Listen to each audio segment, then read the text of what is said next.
stand and face the flag.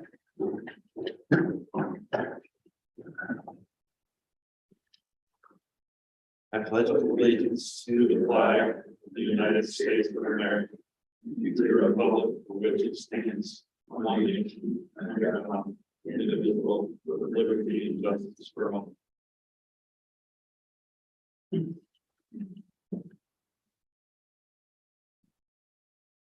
All right. 1.2, our mission statement. Well, please share that. So our mission is to graduate all students with high levels of academic and personal achievement, ready to post-secondary excellence, prepared for a productive and passionate citizenship, the research-based instruction, and collaborative system of performance. Thank you, Wilda. 2.0 additions or deletions to the agenda. We have it. No. Right, 3.0 introductions and attendance of previous board meeting. In the audience, would you please introduce yourselves? Hi, I'm Deborah Stoneberg, elementary principal. Whitney Conley, special education director. Susanna Williams, curriculum coordinator. Jennifer will be reading teacher at the elementary. Emily Martin, or keep down. Brian Martin, parents, or just keep it there.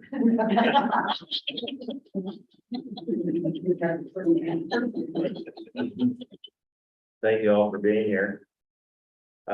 What did we have for attendance at our previous board meeting? There was 10 online and 12 on screen. Okay, thank you. 4.0 presentation, student communication. So, Well, it gives me great pleasure to introduce to you officially Matter via video. And you've had a chance to hear about her experiences as our Oregon State Governor. But I'm pleased to introduce you to Emery Martin, Oregon State Governor for this year. Emery, would you like to come and say a few words to the school board about your journey as Oregon State Governor this year? So what would you guys like to hear? what's it like to be the governor? Honestly, it's very challenging and it's, I don't want to say it's like, it's hardworking, but it also teaches you like independence and like governorship and leadership and how to make a difference. So honestly, it has been very fun, but also very challenging. Have you had to make a hard decision? Not yet. It's coming. What's the most interesting part? Probably getting to make a difference and help animals around the world in Oregon so far, but I'm planning to help animals around the world. Emery, can you tell them a little bit about that mission that you set off on to help animals? Okay. So as kid governor, you're supposed to have a 3-point plan, and I chose to help stop animal abuse. And the first part of my plan is Lend a Paw, which is a shelter program that I want to put in shelters, which means it's Lend a Paw is an acronym, and PAW stands for participate, acknowledge, and welcome. So you can participate by volunteering at shelters, acknowledge people about the needs for animals and how you can take care of them and welcome animals into a safe environment so they don't get abused. And the second part of my plan is to have mandatory background checks on prior animal abuse convictions or convictors, because we want people to stop abusing animals, and if an animal abuser gets another animal, it can happen again. And the third point of my plan is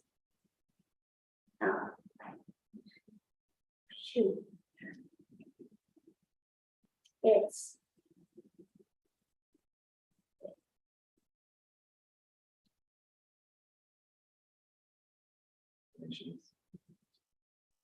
so I did a supply drive to help donate to Oregon Humane Society Green Hill, and donation, like you can do a donation drive at your school. You can help donate things to animal shelters that are in need of things. So sometimes animal shelters can't find stuff for themselves. So donation. Well, it's a great thing that you're doing representing Pleasant Hills kid governor. Do you have any future political ambitions? You know, like maybe president of the United States or something like that? That would be a lot of work. I think it's great that you're doing it. Thank you. And keep us posted on it. Are you governor all year?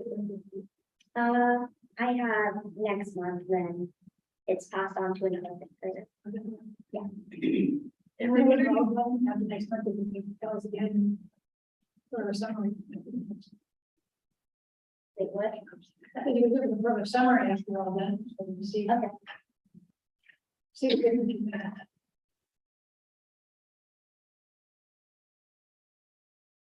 Emery, what are you doing to help prepare for the next governor? Because I know you've been busy doing stuff. I have been starting videos so I could get people interested in wanting to start Kid Governor. I've been spreading the word to other fifth graders, and that's pretty much it right now. Can you tell me about some of the people that you got to meet? I have gotten to meet the governor online and people from Oregon Humane Society and Greenland Humane Society. And it turns out the governor really likes horses. Did you hang out with the state fair? I hung out with our state secretary, if you want to say, Ryan Fagan, and basically what we did is we just went and looked at the animals at the fair and we hung out with some of the dogs. Did you go take a tour somewhere? I took a tour at Oregon Humane Society and at Greenland Humane Society, and we got to see the animals, how the Humane Society works, and pretty much how you can make a difference in a Humane Society. Do you have a favorite animal? No. Just all of them? Now, after being kid governor for a while, do you have any new pets? No. It's awful hard to go to a place like Greenville, not come back with a new pet. We had to go to the state fair right after the tour, and so I think she asked, but we didn't really have an ability to do so without the animal having to spend time in the hot car, so the thought was there. What does your shirt say? It says Oregon's Kid Governor. You get to keep it? Yes. Good.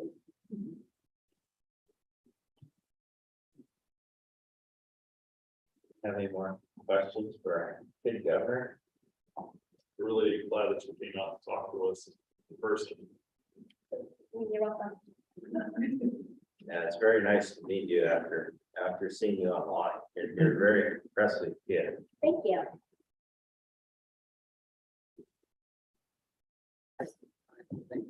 Thank you.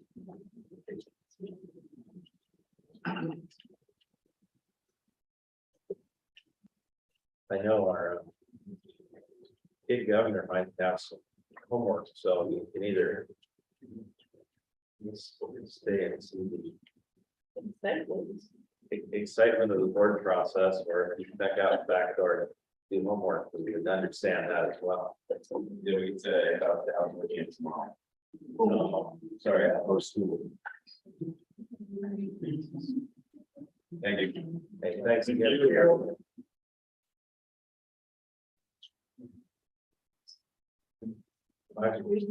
Oh, yeah. 5.0 is public forum. Individuals who are on site during this portion of the board meeting, members of the public are specifically invited to present items of commendation and or concern at the discretion of the board chair. Further, public participation may be allowed at the time specific agenda items are under consideration by the board. Individuals who are viewing online, THSD posts the upcoming agenda on our website the Friday before regularly scheduled Monday school board meetings. This will allow for public comment prior to the board meeting. Please click on the tab provided to share your comment for the school board to consider at the upcoming meeting. Personnel matters may not be discussed at school board meetings. members of the public who have personnel concerns or accommodations and share them directly with the district superintendent. So, any comments? No? None online. Like 6.0, board action items. Approving the consent agenda. And we can take these individually or as a group. So we just have the three items here. We have our October 3rd board meeting minutes, enrollment reports, Q1 in September, and then the Division 22 standards. So I would need a motion to approve the consent agenda. A bunch of questions about the 22 standards. I'm not sure what the consent agenda is, but I'm talking about personal questions. Yeah, well, go ahead and ask the question. Ask my questions. First of all, I'm really glad to see this report.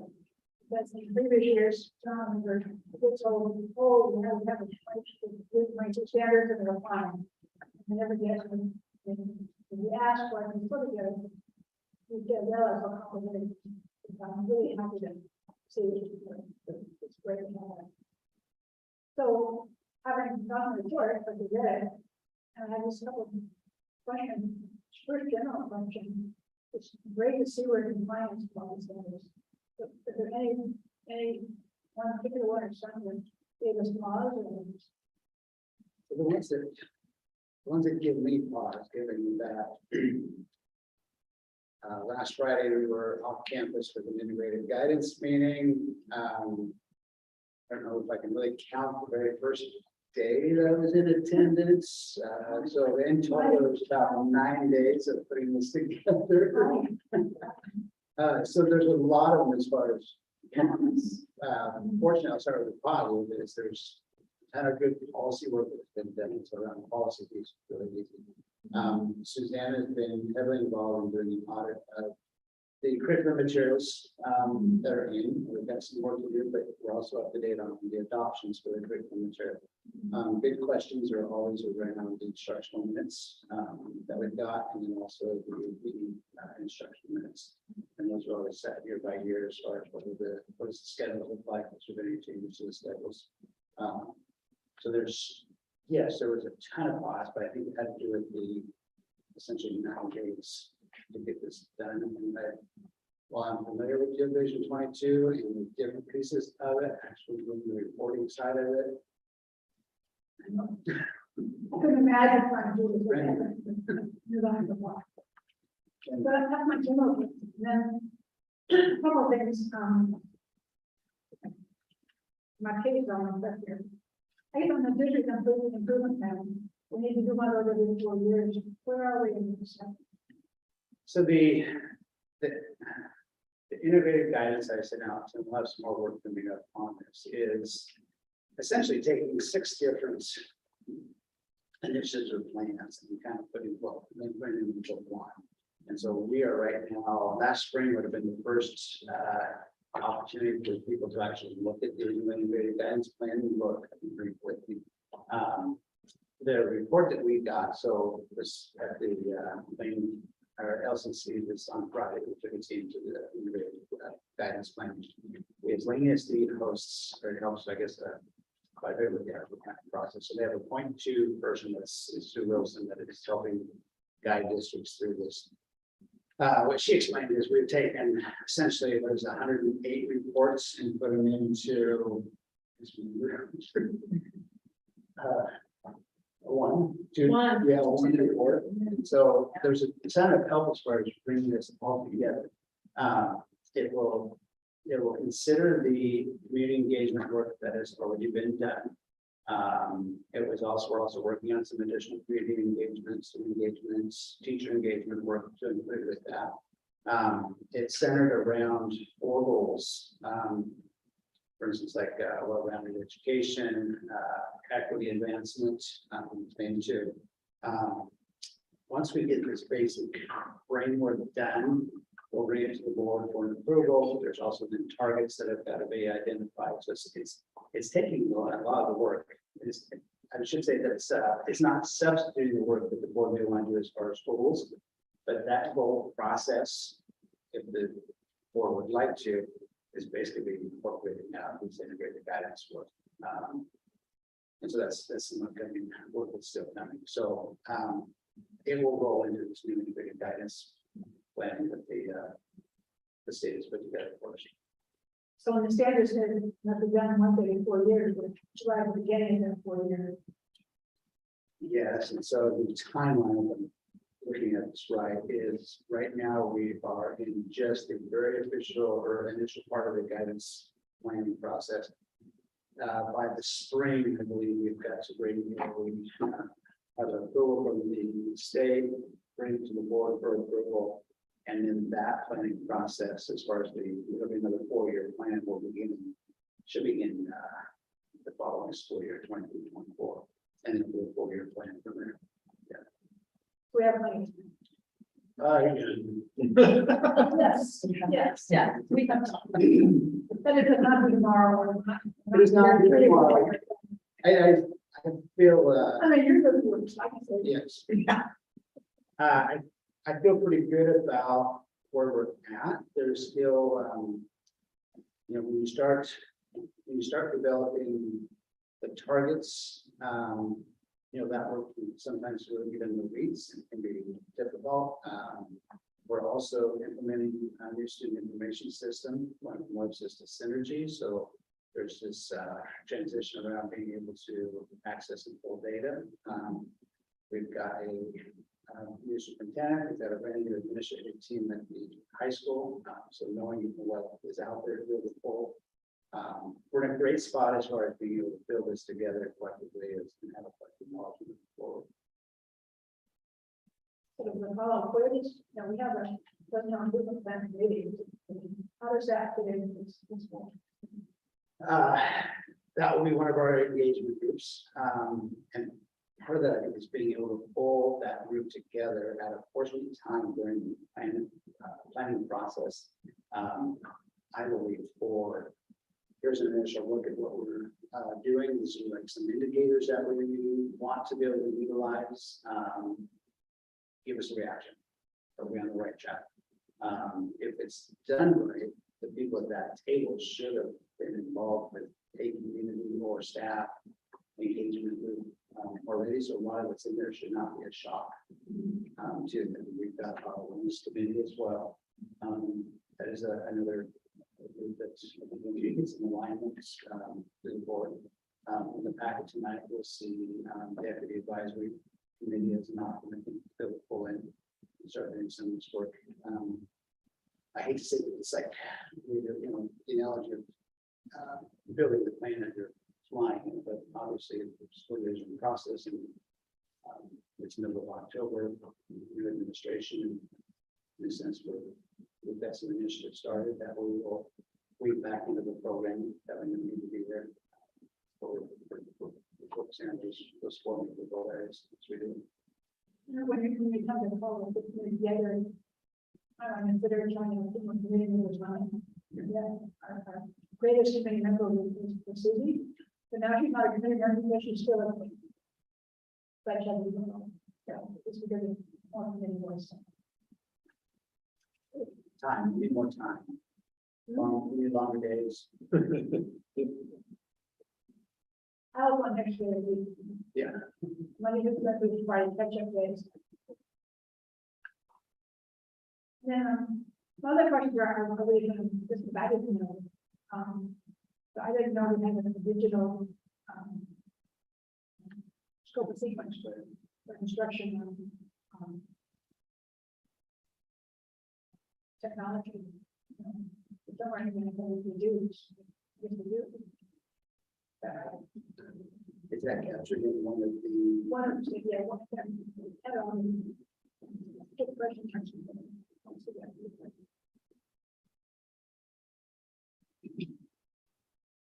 Was it captured in the policy? No.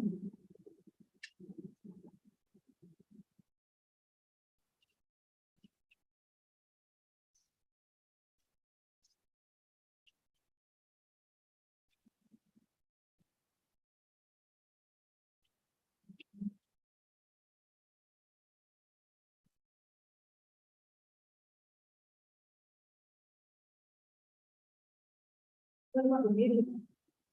So, media.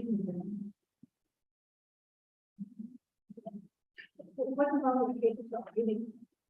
Does provide guidelines for inclusive K-12 media program, including expectations around facilities, materials, staff, and what we call performance. Which is where you're looking at, Okay, that is in 581, 0.2, 2340. On the media specialist hired for the NASD. yes. So that K-12, separate difference. Yeah, and the see will come out and actually provide support in the building. And we both buildings have got educational assistance right now with wellness circulation. The latest support. As time allows, and we'll not a lot of time, obviously, we have a board investigation. What actually.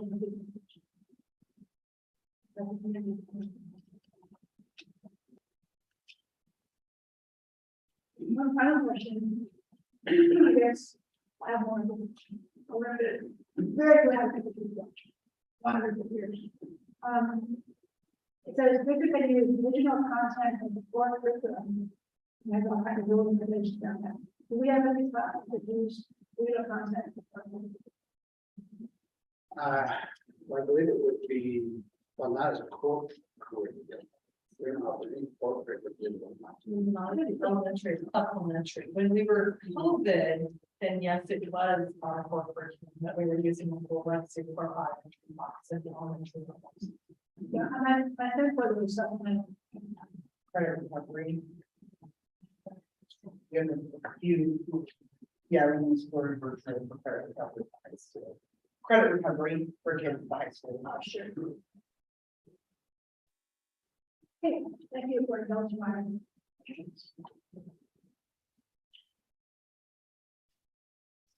Anyone else have questions on the division from two standards?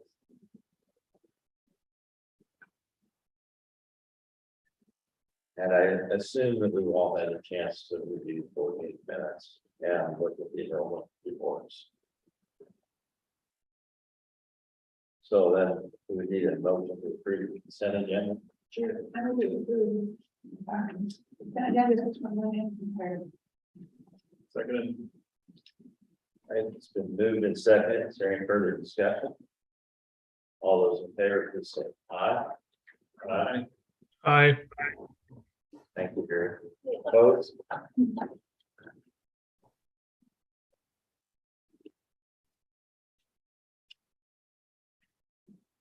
So that passed unanimously. 7.0 discussion items. Fentanyl and opiate response, Narcan. Your packet, Jim provided to us some information from the Oregon Health Authority on working towards getting schools to have Narcan available.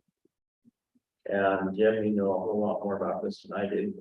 So So our RN actually brought this to me, Jim. I checked with the area superintendents to see how many of the school boards are actually looking into this. Some of the schools have actually gone as far as updating the medication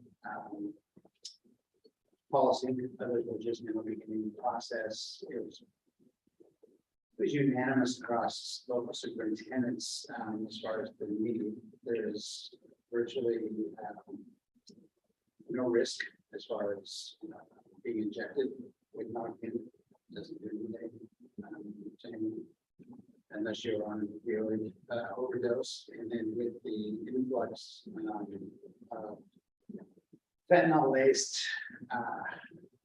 pills that look like candy. We'll bring it in front of you and have some discussions, and see if there's questions that we'll take back and answer before we start. Once we update in the policy. You notice I also included the Coos Bay policy in there. There's just a one small piece that mentions Narcan as far as the store and the place as well.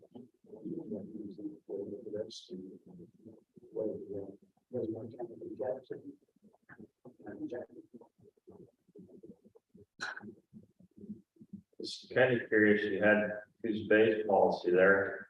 Does Oregon School Board Association have a sample policy out yet? I did not look on theirs. I know Coos Bay does use OSBA, so that would be, I made the assumption that they grabbed the OSBA language. So I assume we do, but we train our teachers to be aware of the symptoms of some of my. Not specific to an opioid overdose that I'm aware of. It would generally be in the cases of if you have a student who's got an allergy, and then knowing that there's a protocol as far as I can been recognizing symptoms. Yeah, about that. Could we hear about the allergy? I guess we have just reading the packet. Some of those students extra drowsy and have to go around. This is like useful. If I were teaching, I'd want to have music. I think for the training. Yeah.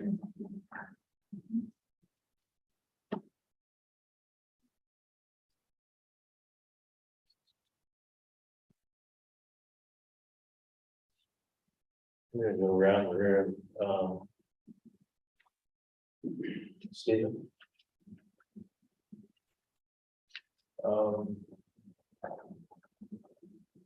I mean, I see the effects of this more in adults than in kids for the most part through my day job. And understand the prevalence and that it's, we haven't seen the worst of it yet. And it's just now becoming a bigger problem. So I don't know that I have any questions other than, I don't have any concerns, we'll put it that way. I support the focus on this issue and the recognition that while it's potentially rare that we would see this at school, it's still a possibility. And clients in my case have been saved by this medication. So having it on campus, having trained staff to administer, recognize and administer, because it's worthwhile better. I have zero experience in this, so I'm ignorant, but what's the downside? Or what's the pushback? There's none so far. I think it's the idea of it could be the idea of is this something that we want to start to talk about with our staff? K-12, is it 6-12? It's kind of philosophical for where you think it belongs. Okay. I can take from our discussion with the superintendents. I don't recollect any conversation where they've actually had to implement it like on the student during a school day or activity.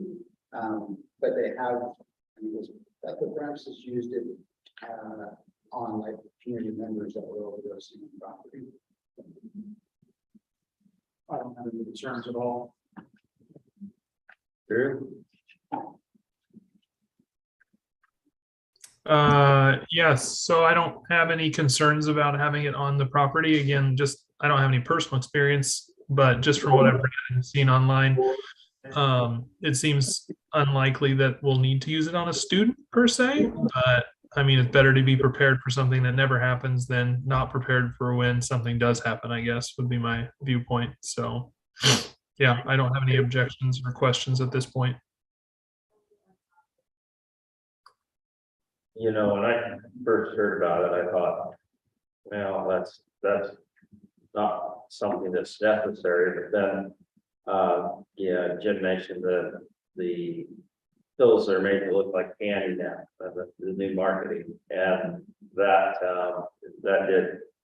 I have seen that on TV, and yeah, I think there's a much higher chance now of a kid getting it accidentally and thinking it was candy, bringing it to school.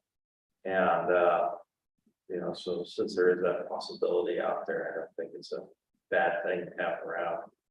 As long as staff's been trained how to identify when it's needed and then be able to use it properly. think, from my experience that while you have the version that looks like candy, it's actually the more likely scenario is that that you've got a primary substance that a child may be exposed to in their environment. And that this stuff is going to be increasingly mixed in to even, seemingly benign substances. Like the oil. Well, that's what it is, but it'll be, the fentanyl will be mixed in, and even without the knowledge of the adults who are using the substance. That's what's happening. So it's more, a lot of our clients that more is they'll go use something they think is pretty minor, and it's got this stuff in there that's been added for one reason or another, and so you have that's going to be the prevalence, where if there's an environment where illicit substances are left within reach of kids, it's more likely going to contain the fentanyl in it.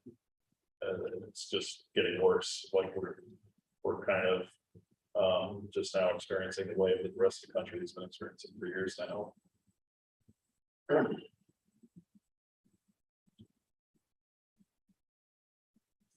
No, it sounds like something that we would want to investigate moving forward with that.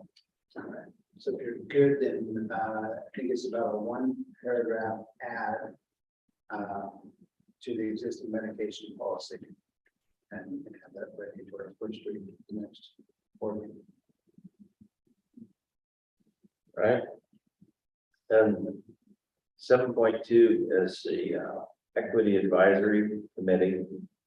And there's some new legislation that doesn't affect Pleasant Hill until 2025. It mandates the creation of an Equity Advisory Committee. Larger school districts are having to create a committee earlier. And Jim had mentioned this, and it kind of keyed in with our board self-evaluations, where we were talking about equity and, how does board ensure equity within our school districts, and we passed that here. And said, well, we really don't have a method for that. And so it seemed like it would be something that we should be looking at possibly sooner than later, getting ahead of the curve with, and it would fit into what some of our concerns are. You have some more. Yeah, we elaborate on that. I've said that the equity committee does require that one of the committee members serve on the budget committee. You don't have to create a new position for them, but they basically say that every week until there's no position, that's the person who can fill the open budget. I know we have 2 currently. If this was something that we're interested in, or we'd have to go through a solicitation process for what we like, bring together the committee. And my view of the committees that they like this is this is a board committee that we would help bridge that gap as far as what is the charge of the committee. What can we report back to, and there's some clear connection with the guidance plan as well.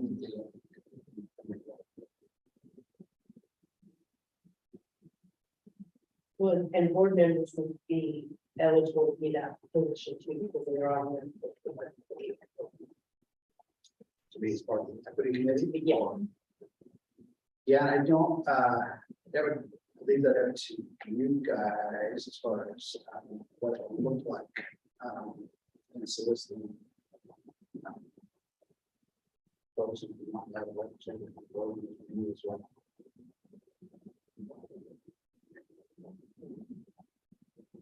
So the guidance, what kind of work would you think we can do? The integrated guidance plan, we can follow that with a lot. So equity is one of those pieces that draws all for the goals that are that shines through as far as the goal, as far as the an equity lens around decision making. Whether or not the committee or the board will adopt it. An equity lens has already been created by the state, the district, or I'm not familiar with an equity lens, it's just a sense of being able to. It's a bit of a litmus test for me, when you're making decisions. You walk through your equity lens, that's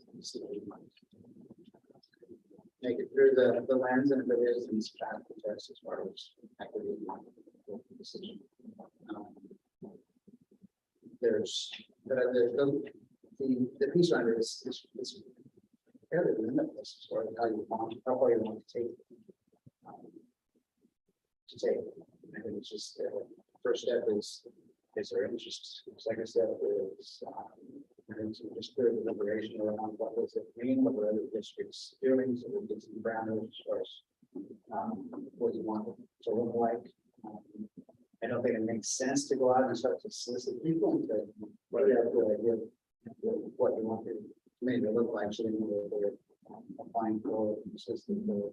So it's a piece that we can take chunk by chunk and go about. Several years ago, we developed an equity. Why would we do that? Exactly. The 6 guiding functions and equity. For ourselves, to the register. We should. But we have to have that. I'd be looking for that.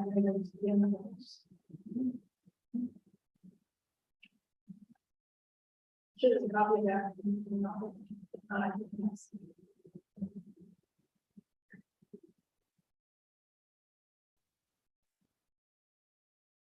It starts out, who are the groups affected by the proposal? What's the general impact of the regional allocation? There's a proposal ignore the needs of many of the above listed groups. Which are tag, mainstream, female, LGBT. Particularly the lower section of that's the biggest issue here. And then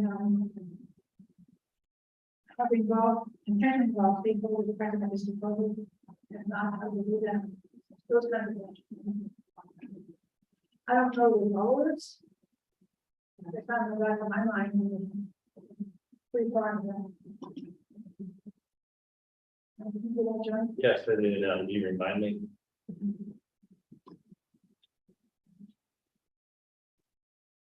That's unfortunately some of those things were created with the best of intentions and then not followed through. So we had this committee theoretically anyway, with the president on the budget, but that person helped us remember.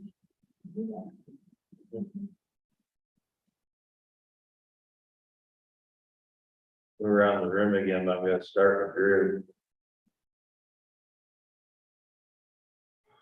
I don't know if that's a good place to start. It's really hard for me to hear Wilda. So somebody else.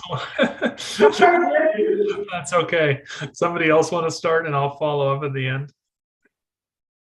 All right, I'll pick on Rusty over here. I wanted to do a little more research on this, and I realize it's a requirement in 25.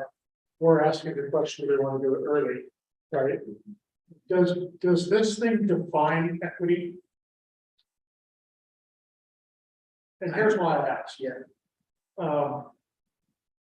I was on the Eugene Sustainability Commission for 7 years. We dealt with this a lot. And what we found was because nobody defined the equity definition ahead of time, nobody could figure out whether or not whatever was before the board was equitable. So we followed up for 7 years. So it seems to me that this would be really important to get that definition out there in front of whatever the makeup of the committee is. I realize it's not a choice, we have to do it. But I just, having been through this, it's complicated.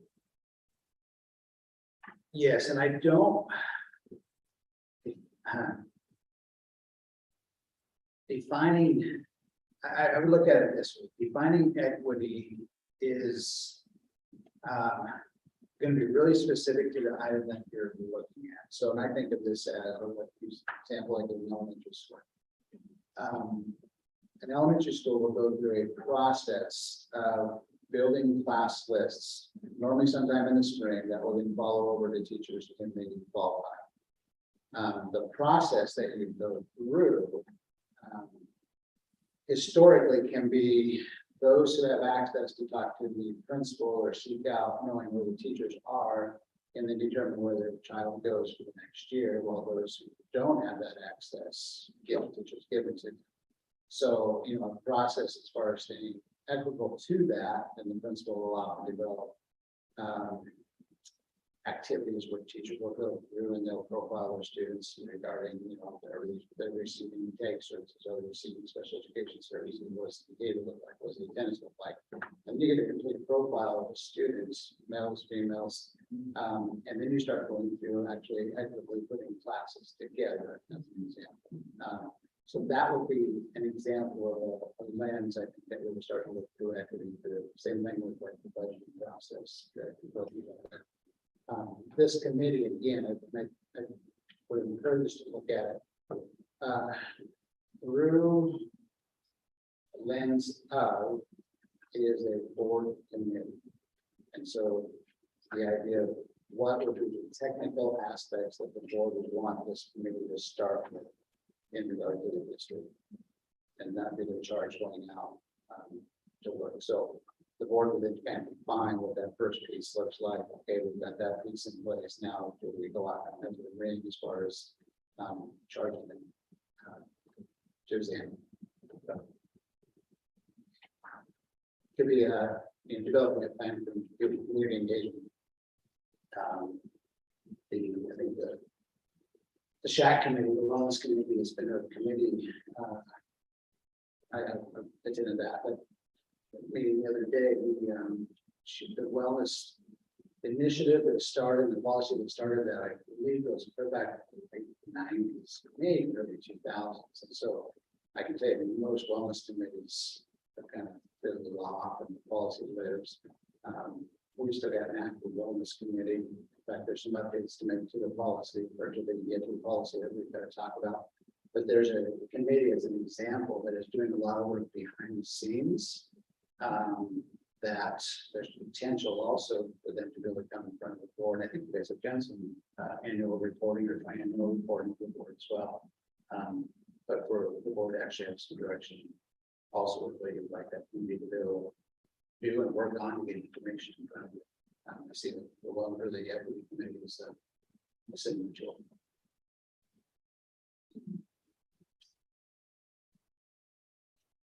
I don't have any issue with starting sooner. That's helpful because I think we have some work to do ahead of deciding to do a committee. And it does sound complicated, Right. listening to the duty talk. Yeah. The complicated piece that people run into is if they don't have a clearly defined charge, and then when people come in, they Right. understand that this isn't about an agenda. Right, you may have a particular diverse view around what it means, but collectively we have to come together as a community. Yeah, no, that's exactly. You know, one reason the SHAC committee has stayed at staying power is because it's had a really clear leader all the way through. You know, and a committee staff person who really wanted to take that on. So I don't know if we have a committee staff person who can help with the equity thing. I think let me get this into.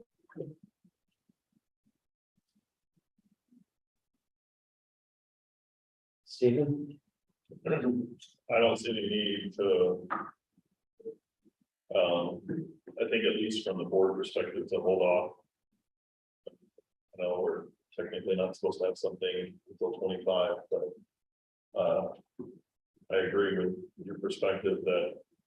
Wherever we're doing self-evaluations, that's one of the areas that we're still really lacking and don't feel like we have much opportunity to impact the school district.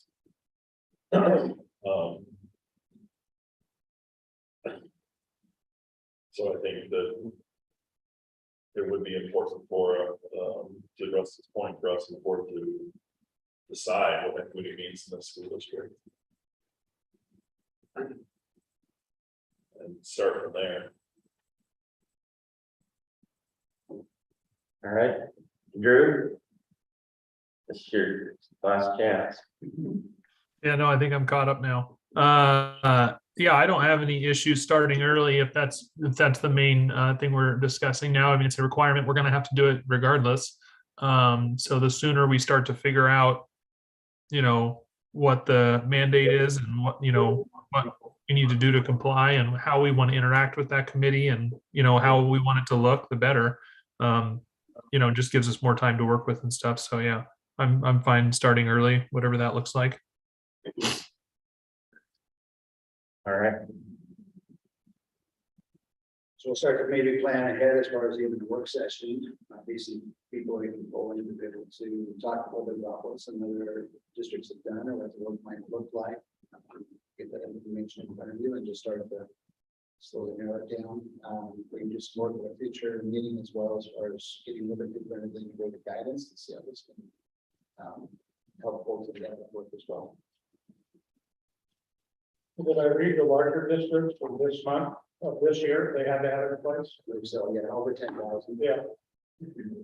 So someone's already doing it. Some are already doing it, but we also, the idea of wanting, I'll say letting smaller districts on the hook for giving them longer sense is not nearly as diverse, ethnically, racially, issues that we're dealing with bills to talk about. Do you happen to know if they intentionally did call it social equity? I don't, and I don't know even as far as the who crafted the bill or maybe in the history or philosophical standards. So.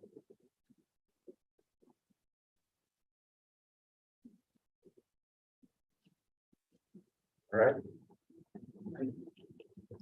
Yeah. We'll move to 8.0 reports and information. 8.1 financial report. Right. So, we are having an audit. It's going to happen late this year. It's going to be in late November. So, you'll see, specifically the beginning fund balance budget number is going to be adjusted based on the end of the audit. So that's something that is in our financial, our monthly activity. It's in there as of what was predicted in March of last year. So that will definitely make some changes. This is our first 3 months of activity, showing the totals, but keep in mind that July and August are very low expense months because we don't have school up and running. So it's always a hard quarter to use to project where we are financially. So this is just a report of what we spent. One thing that you might notice is that the state school fund does double up our first month. So in July, we get 2 months worth of payment, and that's just to give us operating cash to get started with the year. And then it goes down to the 599,000 per month, and then we don't get a June. So they basically get 2 in July and then in June. So the first statement is just where we are, general fund wise. Does anybody have any questions on that report? Okay, and the second one, the reserves and special revenue funds. We have not yet made the transfers into that account. Usually we will make them in November. Sometimes we make half of it in November, sometimes we make the whole thing. And that's really based on how much use that we're having out of those funds. If we have plenty of money in them, we don't pull it out of general fund until general fund has been built up a little bit further. But those are our current balances, and it doesn't look right now that we are in need of an immediate transfer. So that is still placed out a month or so. The cash and investment reports is a report of the quarterly activity for all of our accounts, the general checking, payroll, and then the 2 schools have their own student-wide accounts. The investment account, the LGIP, is where all of our school fund money and our property tax money goes in. That account is used because it has, doesn't have the limitations from the FDIC that the local bank does. So we don't keep very much money in the local bank, we move over money as we need it, but the LGIP is where we keep it, and it is an interest earning for that for investment. Stanford scholarship is a baseball scholarship that we use a portion of every year, about $1,000 a year. So we've got several years left in that.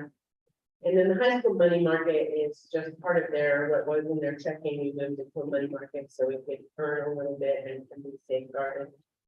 But they still have plenty of cash in their account, so that's just a secondary account. That includes a lot of the student body grants for that. The last report is slightly different because it does show encumbrances in our expenses. We don't encumber our revenues, but it will show what salaries and benefits we have encumbered based on our current position of employees. And I don't have projections this quarter. I will have projections next quarter.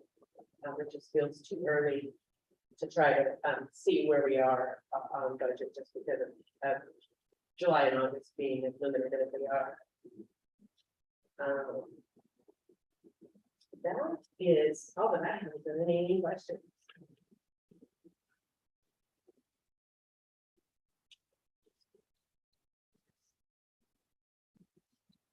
In the local government investment pool, has the yield been sneaking up in that, or is it? Yes, a little bit. It used to be pretty healthy.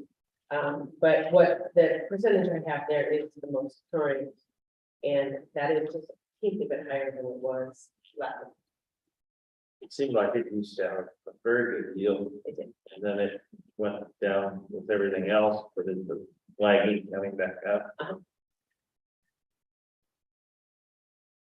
Yeah, I was surprised because I think it only went up like, I want to say 0.12. And I expected better by now.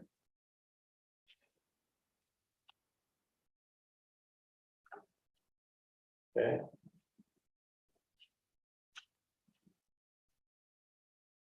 Eight point two, superintendent communication. 0.201 SIA report. We're going to see Savannah jump over the edge. I can't. Excuse me. Sorry if I start coughing, the smoke is really working on me today.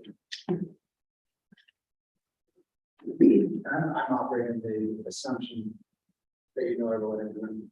Yes, I'm sorry. You're really right. I got that was good to a form. No, they were all, you were all here last year when I did this. I'm not in here yet. Good, let me just- So Susanna last year, I believe, was hired as a student support advocate, and then the community, or the curriculum director is the official term, I think it's that we brought on as part of the position. And so her background is actually, you well research around curriculums and teaching and learning, which kind of natural fit. So. Thank you. Susanna. And a proud graduate of Pleasant Hill. And a proud graduate of Pleasant Hill, and my children go here. And one of those stories. Yes, I am a homesteader. I like to laugh about that. Homestead, that's it. Jim's learning all these new terms when you come to Pleasant Hill. So one of my jobs that I do is I do the report for our SIA funds, the student investment account. So you should have in your board packet, I don't know how it was printed for you. This is how I printed mine, just because sometimes technology doesn't work. I like to be prepared. But I believe we're going to project it for those that would like to see it.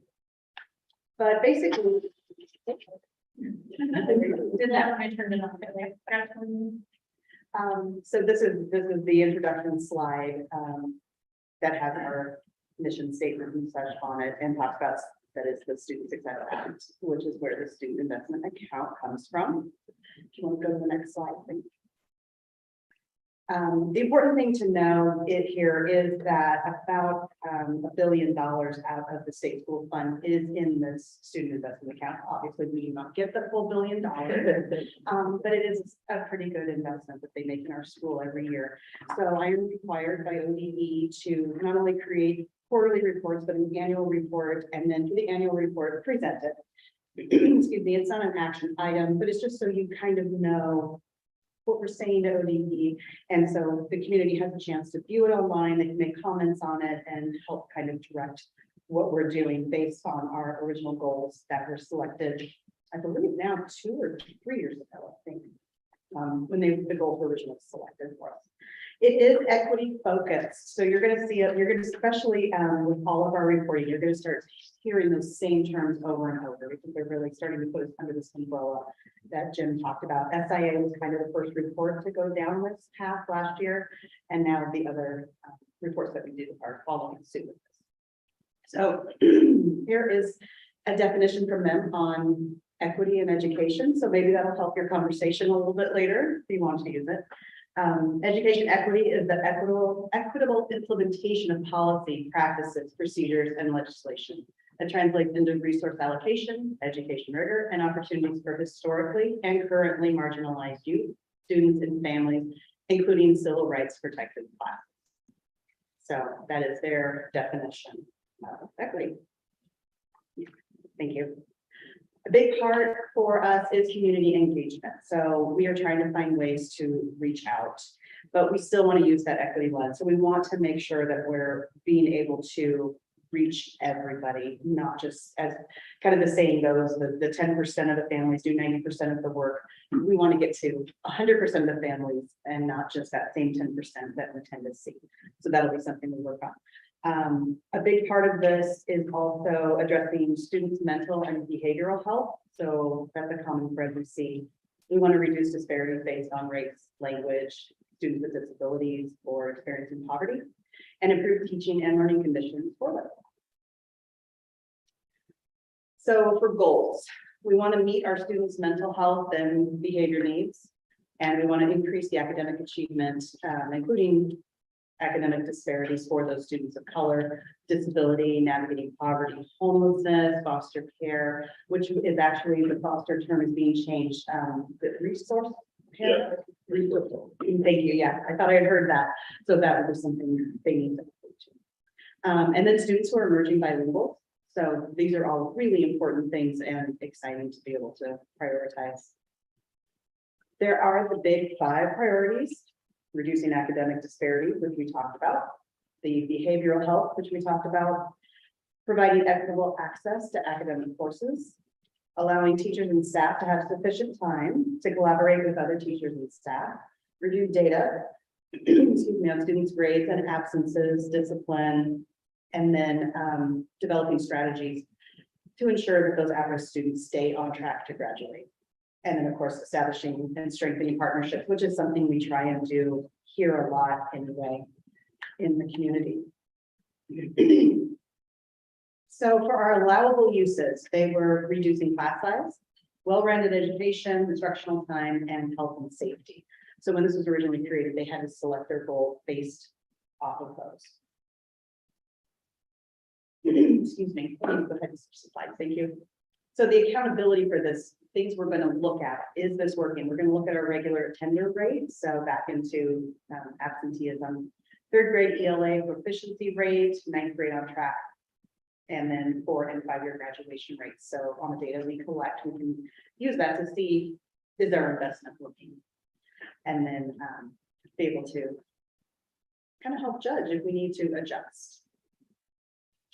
So this report is on the 21-22 school years. I just like to make sure I say that before I present, because we're starting to head into the new school year. And even when I was writing this, I had to stop and go, wait, no, we did that in September. That's not yet, and kind of go back in my mind. So for our outcomes, we want to see educators that will collaboratively develop scope and sequence and a system for intervention with specific attention to our kinder, 6th, and 9th grade learning targets. We have an after-school programming that can be linked with positive changes in social, emotional well-being, family engagement, and overall school climate. PHSD will leverage community partnerships for increased intervention, enrichment, and career-connected learning opportunities, all of which are clearly communicated to students and families. Also to implement age-appropriate strategies that support students' social, emotional, and mental health learning through ongoing professional development opportunities. And we want to decrease staff to student ratio in the special education department, providing more individualized and differentiated instructional supports for students. So the strategies that Pleasant Hill wanted to focus on when they wrote this, things that we're actually focusing on with this money, is for the first one is to support kinder, 6th and 9th grade transition with specific attention to our students with disabilities. Increase focus on student and family mental and social emotional health supports.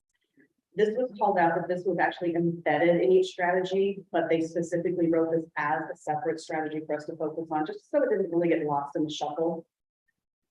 We want to increase career and college readiness support, have sustainably build educationally after school programming, and then increase high quality, well-rounded learning time and implement a system of academic supports. So those 5 strategies are what I report on. And when Sherry and I and everyone involved in the budgeting, that's what's in our head when we're trying to figure this out. So these next 2 slides, at the top is actually the questions that ODE has asked us to report on for this annual report. So for this year, the first one is, what changes in behavior, actions, policies, or practices have you observed related to SIA implementation during the 21-22 school year? And how do you see these changes contributing to the goals and outcomes in your SIA plan? Our answer to this was Pleasant Hill School District had many pivots last year as we started the year with COVID restrictions and ended the year mostly without restrictions, yet we still had that ripple effect of COVID. Staffing shortages, lack of substitutes, busing issues, and a student population divided by COVID and political beliefs definitely changed how we educated and support our student population. Having already embedded an increase of student and family social emotional health as a strategy in SIA, these challenges gave us ample opportunity to work on this. With the staff shortage, especially in the mental health supports, we had to adjust and we looked to bringing in outside help to alleviate the shortage. Pleasant Hill contracted with a group to provide students with on-campus mental health support and referrals for additional help if needed, free of charge. Due to our location away from the city center, this on-site service removed the transportation barrier many of our students face. The summer school program has been a positive result of SIA funding. Our elementary and middle schools ran an enrichment series, while our high school used summer school as a credit recovery time for students needing credits towards graduation. With 17% of the elementary students enjoying the enrichment time and 12% of high school students taking advantage of credit recovery, we will want to look at continuing and possibly expanding the summer programs. Summer school also extends students access to food, counseling, and basic medical services. With many of our students lacking transportation and not having public transportation easily accessible out here anyway, these services are even more important for those in the lower SES bracket. Our district has undergone a metamorphosis of sorts with some key positions in our district moving or retiring. While some teacher EA attrition is to be expected at the close of every academic year, we have had the unique experience of needing to hire a superintendent, high school principal, middle school principal, and athletic director all in the same summer. While this is a lot of change at one time, this will also afford our small rural district to create new policies and practices for the upcoming year and see things through a fresh perspective. And we are excited to start this new journey. The next question that ODE wanted to know was what barriers or challenges to SIA implementation that we've experienced and that are helpful for community or state leaders to be aware of. What adjustments, if any, did we make to our SIA plan as a result of these challenges? Pleasant Hill School District struggled to fill some of the positions we created with the SIA funding. We understand this is a nationwide issue, and we are not alone. Educational assistants and some specialty teachers are the areas we really struggled with finding qualified people for. Some positions were left posted in the hope they would fill, and other positions, social emotional support, we were able to contract out. We have worked to shift job responsibilities around to prioritize and cover the students' needs. We are very fortunate to have a highly dedicated team of professionals on staff who stepped up again this year to cover for the unfilled positions and work with our mental health support team and subcontractors to make the year the best we could for the students and their families. Pleasant Hill did not make any strategy changes in SIA due to the challenges we faced. Instead, we tried to become creative in scheduling and looking to community partners to help fill the needs of the school district. Another question of theirs was SIA implementation Includes ongoing engagement with all students, local students, families, staff, and community partners. How have relationships with or between those groups changed and or been maintained throughout this academic year? And keep in mind, this is last year. For the 21-22 school year, Pleasant Hill opted to continue with the building and district level newsletters to the families and community. Even with COVID restrictions early in the year, we were able to provide community engagement with things such as teacher meet and greets, food drives, our drive-through veterans parade, sporting events, music concerts, and our elementary living history museum. As the year went on and COVID restrictions eased more, we were able to bring back more events such as the book fair and the end of year school celebrations that had been stopped due to COVID restrictions. These events all engage our small rural community in a way that makes the school feel welcoming. By making the school more inviting, we are hoping to bridge the gap between us and the families who have traditionally stayed away from school for reasons such as not feeling welcome, fear of immigration status in the family, their own personal negative experiences being in school, and etc. The list goes on. We also conduct extra outreach and events for students in the upcoming kinder, 6th, and 9th grades to prepare them for the school year transition, the requirements of the students, and what families can expect. This helps to reduce stress for all and set the expectations for communication and behavior.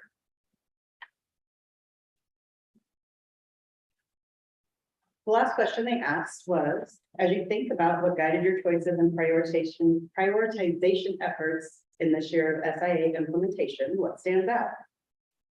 How will what you've learned this year impact future SIA implementation efforts? Now that COVID restrictions are all but gone, we are certainly carrying forward with a major push of inviting community back into the school doors. Sporting and music events are occurring or planned to occur. Teacher meet and greets at both buildings were a huge success with large turnouts, complete with lots of enthusiasm and many smiling faces ready to tackle the new year. More school-based events are in the planning stages for 22 and 23 school year. Pleasant Hill School District learned that we had to be fluid and pliable as restrictions changed last year. Yet this is not a COVID-only concept. We must be fluid to meet our students and families where they are at, figuratively and literally. We have to prioritize events that will encourage the most community members into our buildings to continue to build relationships, especially with our marginalized groups. We want to keep students in brick and mortar schools to also help provide all the other supports besides learning, such as SEL support, food services, basic medical, counseling, you name it. Due to Pleasant Hill being a community without a town or governing body, the school often will take on the role of being the gathering place. We must be ready and willing to take on that challenge. The rest of this is mostly information that we have, so you're aware, we do have an ESD liaison in Sue Wilson, which was mentioned earlier as our SIA person that we can reach out to for help, that our progress markers are a way to identify early impacts. So we want to be constantly kind of circling back to that. How are we doing? It's a great way to see. We will have the annual report and the plans submitted. It will be posted online, and there'll be a Google form for feedback, and that will remain open for at least 3 weeks for community input. Any questions or comments or concerns? You might have concerns. A lot of work.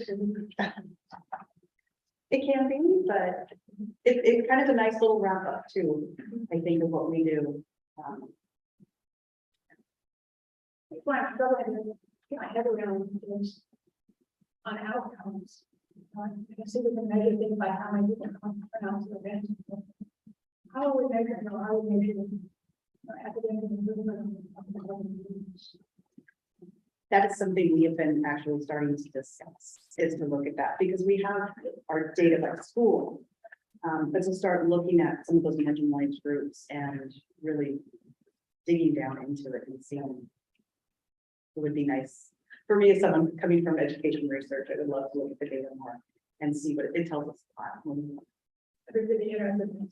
Yeah, me too. That's it. Super informative, thank you. Thank you. Just a budget item, a line item, the SIA. It's a special fund, it's in your budget under 201. Okay.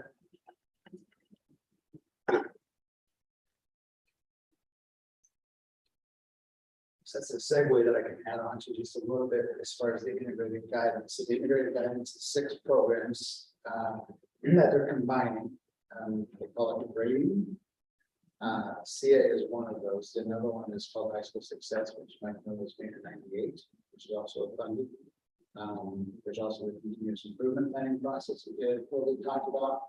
The CTV programs, I'm sure you all know about. And then there's 2 other pieces that aren't as commonly known, but one is Everyday Matter, which is an attendance initiative, and then early indicator and intervention systems, which is making sure kids are on track in this key times, fifth grade, 6th grade, 9th grade graduation.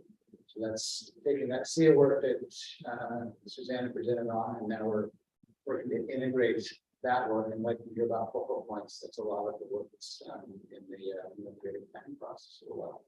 So taking all those initiatives and putting them into one document. So, which the targeted pieces as well, what we just brought out, will be part of that, and the specific targets that we're looking to charge for. What are the current after school programs look like? There are a lot of clubs going on right now. We have, I know the middle school, and I'll let Deborah speak, so she's here. I don't want to overstep on the elementary. The middle school and high school do have a fair amount of clubs, all different types of activities. And I've heard that more in the works to be trying to be started, because they're really coming back this year and saying, what about this, and what about this, or we had a new student who moved in and they did this at their school, let's try it. So it's more than our standard sports and music. They're really, if you're into Dungeons and Dragons, there's a club for you.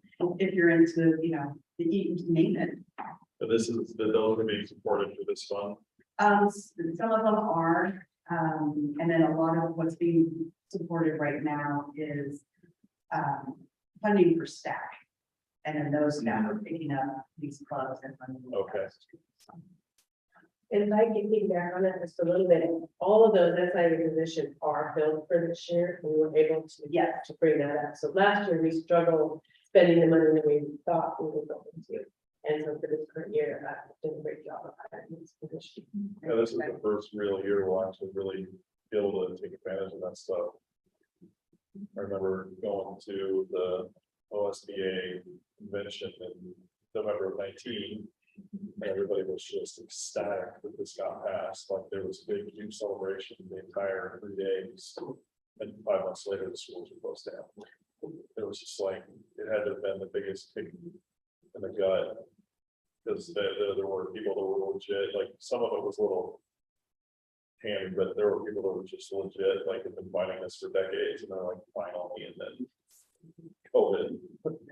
So that's great. They were finally, like 3 years later, being able to really make use of this money, section of money. How many FTE are funded by this? 7, I was gonna say 6 or 7. I don't have the budget with me. And they aren't all full time, so it's a little bit of a. I just wondering. Total FTE. Yeah. After, Yeah. not 7.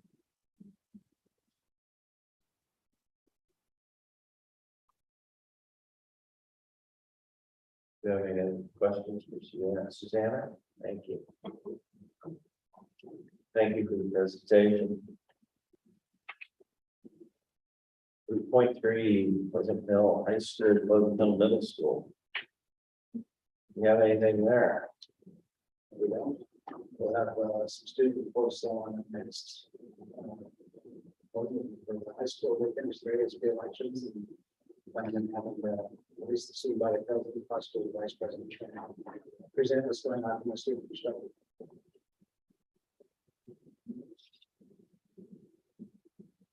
And then Pleasant Hill Elementary School. There's always stuff going on at that elementary school, doggone it, it never stops. We are doing parent conferences this week, starting today, matter of fact, and I'm happy to share that 100% of those who signed up for conferences today did indeed show up. It is the goal of the district, as well as my staff, that 100% will attend, and some of them have already gotten creative as to how we're going to capture everyone, so I'm really pleased with what I'm seeing already. Next week is Spirit Week at the elementary. We're going to kind of piggyback off of what the high school is doing with homecoming. So we'll be having PHDS Spirit Week, and just put it out on Seesaw. So any parent who gets Seesaw, I apologize, you're getting quite a bit of attachments lately. Yesterday was the lost and found with every Sunday night. I come in and I take pictures of the laundry and talk the laundry. Trying to disperse it back to families. But, we also have field trips that started. We have our second grade went to Johnson Farms today. And so they were out of pumpkin patch. Next week, we'll have a couple more field trips going on to the pumpkin patch here at Northern Lights. And then we are going to do book character dress up day on 31st. So we'll see costumes around. Rest assured, they are book characters. Lots of great things that are happening.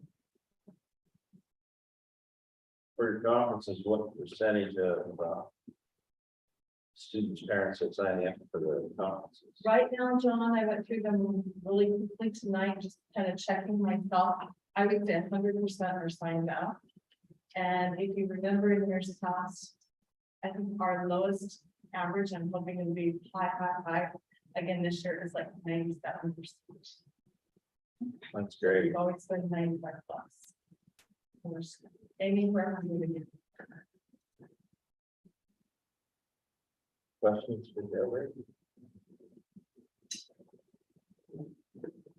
Thank you. 9.0 board communication. What's our board communication? We're changing two things on the agenda. What are we going to put under board communication? This is an opportunity, for board members to report out of maybe events that they've gone to or committees that they might serve on to build up the. No, I shall. Shaq, whether it's school health advisory committee, used to be called the student health advisory committee, but years ago it changed to school health. But I think students and staff. I thought the development goals for this year. In the past, several, 2 or 3 years ago, we worked on mental health. Yes. We're going to say, I'm so forth. We're still focusing on that, and strongly with the districts. Hopefully, they know that. Still pretty concerned about COVID. And trying to make sure that, I know a lot of us might be able to look at this COVID now and worry about it. But we really do still. And look at that. I wasn't prepared to report much, I didn't check the notes, but the ongoing committee, I think it's really important that a board member be on that committee. It was great that you did not, hopefully, all of them. But in the past, we haven't had that. So this, for example, we want to put in mental health component to our wellness policy. And then checking the, well, we're just rewriting that policy. And we need to understand how we can't do that. How we can advise and suggest. Those kind of things. We need to have.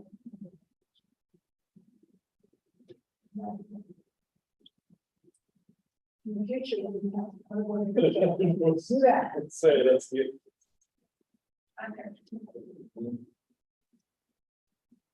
That's where you're headed. Oh, yeah, one more thing we're planning to do is spending a lot of time this year planning, hopefully next year having a big community wellness event. Several years ago, we're going to do a wellness run. Maybe that. Run the booths around it. Sorry, we'll do that again. We can't go together that quickly, but we'll plan this year.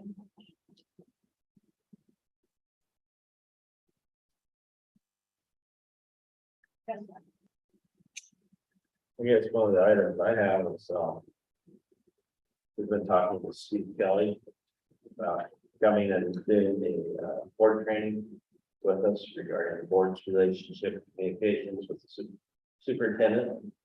So we have a new superintendent, and that would be something to be positive.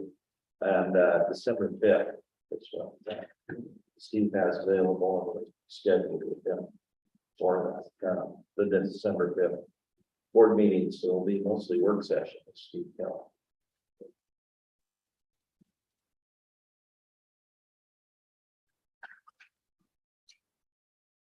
Do we have any other board member communication announcements, I guess?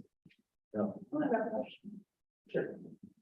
I still keep getting notices from, our online training they're supposed to do. And supervisors are still getting those notices. Yeah. And I don't know, are we supposed to do that? No, that needs to be adjusted, and the reason we haven't seen a change in it is the first, Kathy has, she manages that, and she didn't have an academic fix it. It is still on the agenda for her to remove those out. I apologize, it hasn't happened yet. No, But we're really close. Well, I know you were going to adjust it. Yes. Stop doing- That's fine. I didn't know. That's right, I know people appreciate it. Well, then I can put it on the cover. No, we'll get that fixed. I believe that there's, the changes, there was one change made to a law that also now requires your role as a school board member to take, and I believe it's the sexual abuse. Yeah, but I think the accident got attached to the whole thing, so there's like 6 hours worth and you didn't need to do that. I take it every year. We require We did. more than another district. I just work for. Well, I'm willing to bear that down. There's a lot. 11.0, our next meeting is November 7th at 7 p.m. here in Pleasant Hill Community Center. And nothing else. For adjourned.